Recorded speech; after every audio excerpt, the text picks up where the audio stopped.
tak tang hai bani itu guys alu son kang kang lo alu son di guys tang kang alu kurang tapi nang mana paklang itu guys non hadi alu son patu din hadi guys sah deh alu son patu din lo alu son patu din hadi guys tapi tang itu tapi nang itu mau cok tuh di hadi guys non kana itu pada non tapi pada guys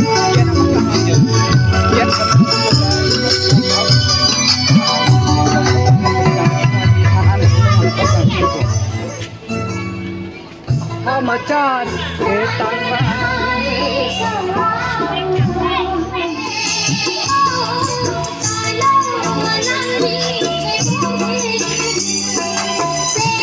तो nama kayak ini cuma guys harus senang ya harus senang kalau banyak kalau itu mah guys harus senang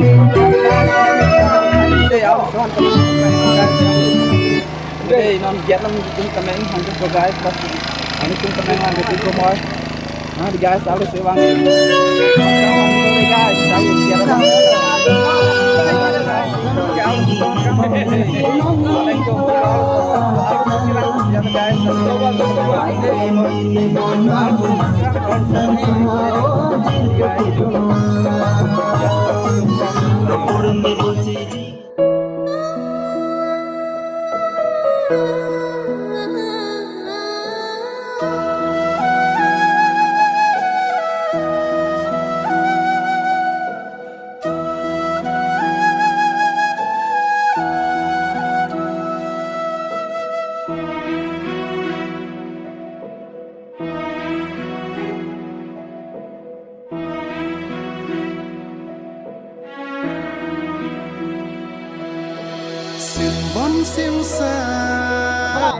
No, cuma tahu ya loh. Masih itu tenang tapi belo ya tapi belo.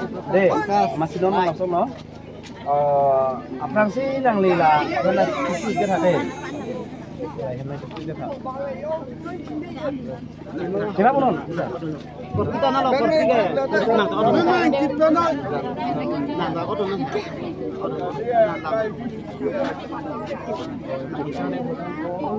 kerjaan deh. Mari kalau sah.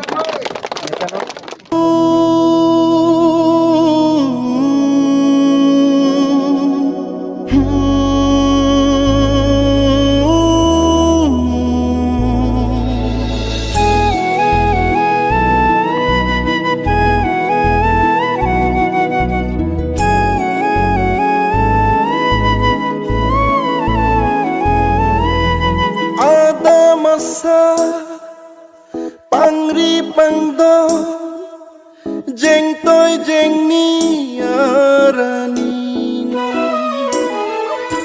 ada masa pangri pangdo jeng toy jeng ni arani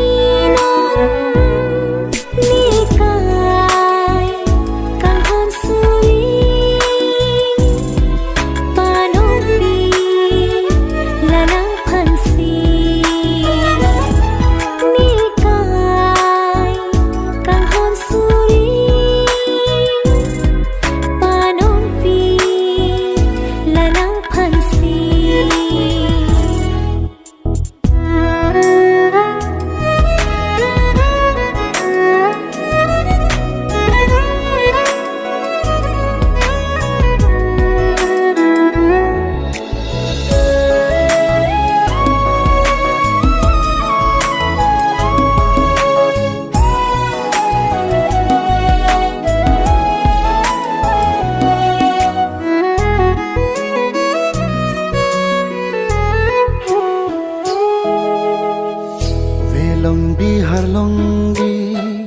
aroning tungsi binine adampu nangke adampi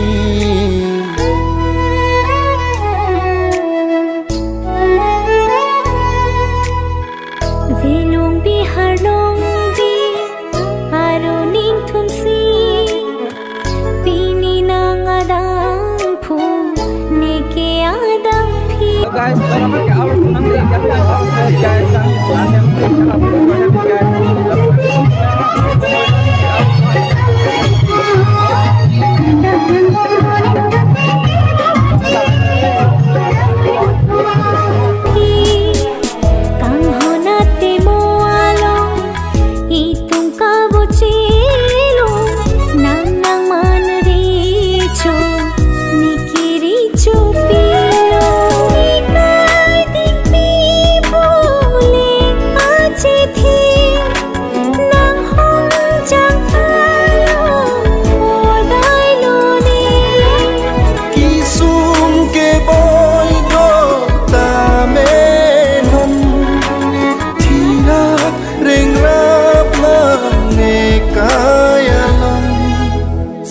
me doa deng lo pini sulang dorana ni hua kengri leka kang hon suri